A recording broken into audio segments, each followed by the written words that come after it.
My name is Lakshmi. I am a fresher BTech graduate in Computer Science and Engineering from Government Engineering College, Varna. I took BTech in Computer Science and Engineering. Recently, I joined QSpiders for the Data Analytics with Python course. It was in QSpiders Coimbatore. All the from the staff to the tutors, everyone is so friendly and supportive, and they catered me from the very beginning. First class was based on my school.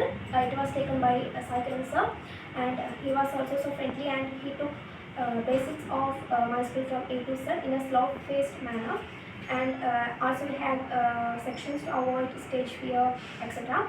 Then I got the grooming sections from Nadu sir, which is based on web development, React, HTML, CSS, where he teached all these things in a very easy manner.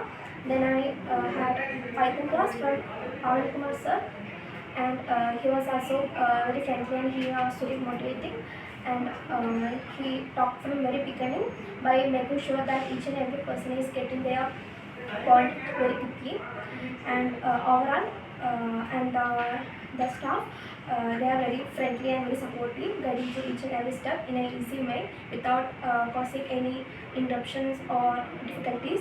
And overall, I got a really good experience from QSpiders, and I got placed, as a result I got placed in a company, a reputed company, as a web developer role. I thank you everyone for helping me to get to all these stages. Thank you, QSpiders Coimbatore.